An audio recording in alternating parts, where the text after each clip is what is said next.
Did you get you a trailer finally? What trailer? I know you was looking for an enclosed trailer. No, I never did.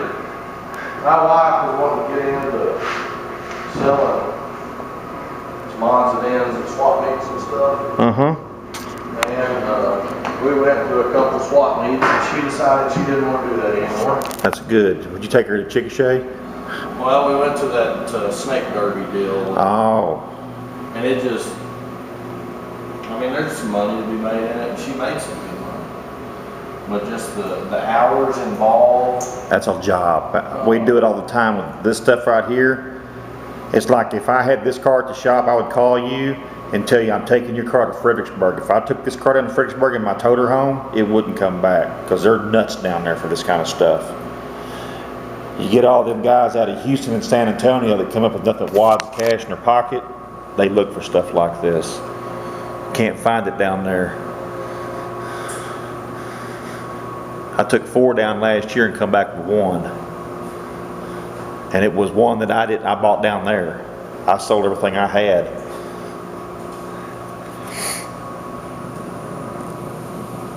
Got one little blemish, that's it. Did you build this yourself? No, sir. Whoever did it did a good job. They did do a good job. They did. I like the old car. I'm probably going to regret getting rid of it. And I don't, my wife is just adamant on getting rid of it. Was she wanting some with an air conditioner? You know, her daddy, his name was Bud Mormon. I don't know if you ever heard of him. He's a big time car guy. He died of a brain aneurysm about 10 years ago. Just in the middle of the night, he didn't wake up. And he had a collection that was unbelievable. Was he leaving in Altus? He lived over at Hawks.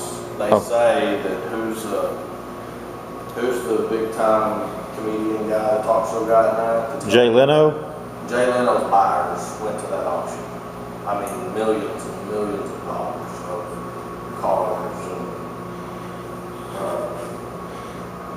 collectible signs and just stuff, millions of dollars.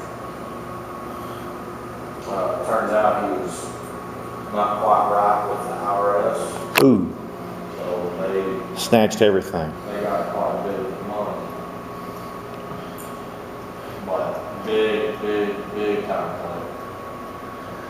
Yeah, I got a widow woman there in Texas, and her husband passed away, and they called me to go down there because I'm like the closest classic car dealer that deals with this kind of stuff.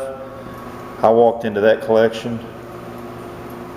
She asked me what I thought, and I said, I'd like to have a few pieces out of here. She goes, I really want to sell the whole thing. And I said, well, you're probably going to be $750,000 to get it all.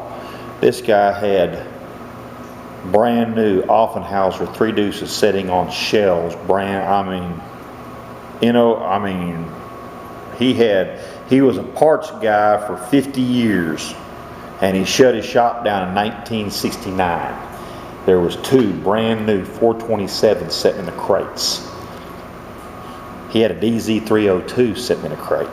I opened it up and made sure it was actually a true DZ302, and it was. He was a Chevy parts dude.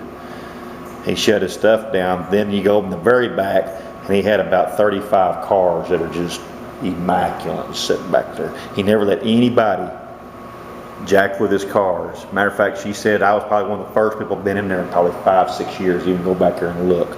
All the tires are rotted on them. The car looked just like this. The tires are all just flat, just sitting there. Some nice stuff too. He had one car, and I'd love to have. He had a '68 Olds 442 pace car sitting in there. Nice car, autographed by Al Unser. I mean, it was his pace car that he run in '68, and Al's got the other one. There was 3 of them that run, and Al's got the other one. Neat deal. But them big time buyers, I had to make 2 phone calls. Them big time guys are coming in because I said I can't swing that kind of money. I'll end up getting more than gravity, big gas pumps out of it, just for a finder's fee. But those bring $5 grand themselves now.